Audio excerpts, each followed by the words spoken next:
Morning Sun Homestead. Today we're going to make another Christmas favorite, caramel popcorn.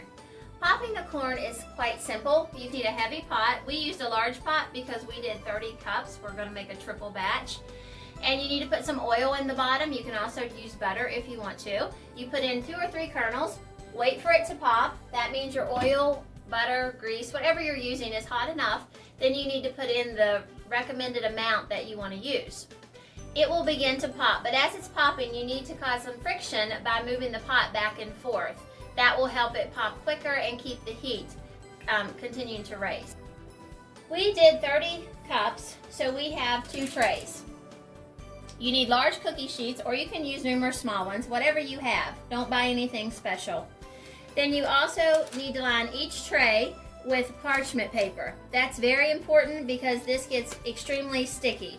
And to be able to turn the popcorn over, we need to have something that will allow it to be taken away from. Otherwise, it will break all your corn off and it will look shabby.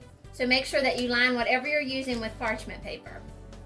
One of the most important things when making caramel popcorn is to keep the popcorn warm. If you do not keep the popcorn warm, then the caramel syrup that we're going to make on the stovetop will not spread evenly. So what I do is, while I'm getting all my ingredients together after I get the popcorn popped, I turn my oven to 250 degrees and pop the popcorn in there. That's what we're going to cook it at anyway, as we're trying to put the syrup on throughout the times that we're turning the popcorn. So automatically, once it has popped and you get it measured out, if you're going to do the syrup right then as well, we need to get it into the oven at 250 degrees to keep it warm.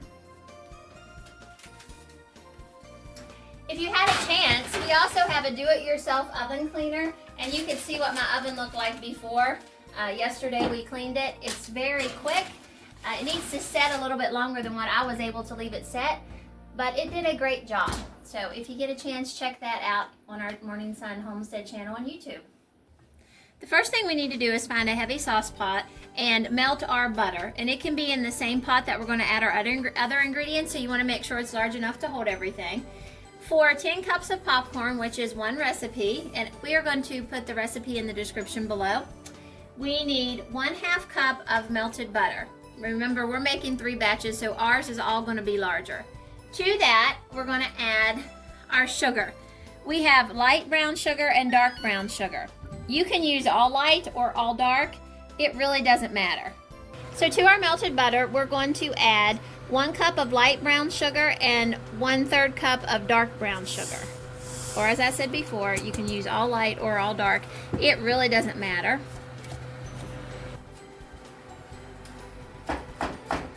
Once we have creamed all the sugar and butter together, we need to add corn syrup. And this is 1/4 cup of light corn syrup. There is ways to make caramel corn without corn syrup. You could use maple syrup, and you could also use honey, but that's going to give it all a different flavor. And I will say, I have made caramel popcorn for many years, and when I first started, I was an utter failure at it. But I finally have tweaked the recipe and got it where it actually works. To our corn syrup, our sugars, and our butter, we're also going to add 1/2 teaspoon of salt. Now we're going to mix all this very well, and we're going to allow it to come to a boil. And once it boils, we need to stir it for 3 continuous minutes. It's very important as you're doing this to bring it up to the heat of boiling temperature that you continuously stir. If not, it's going to stick, and then you're going to have a burnt taste in your caramel syrup. Once the caramel mix begins to boil, we need to turn it over medium heat, and then we need to boil it for 3 full minutes. It's important to time it to make sure we get the whole 3 minutes. Once our 3 minutes has passed and we've boiled, we need to add baking soda. And the last thing we're going to add is vanilla extracts. And P.S.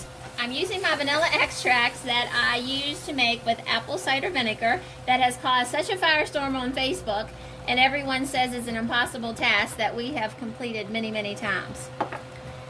Once that's all well stirred, we need to bring our popcorn that we should have in our oven at 250 degrees out so we can add it to the bowls.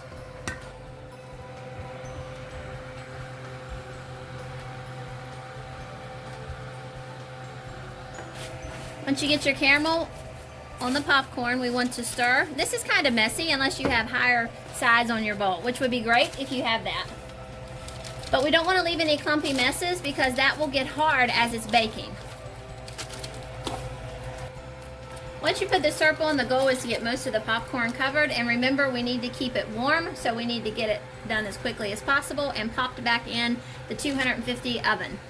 So the goal when we first start with our popcorn is to try to get 75% of the popcorn covered with the caramel syrup. During that time, after we're done, we're going to pop it back in the 250-degree oven, and then we're going to stir it every 10 to 15 minutes for about 45 minutes. So throughout the process, we will eventually get all the popcorn coated.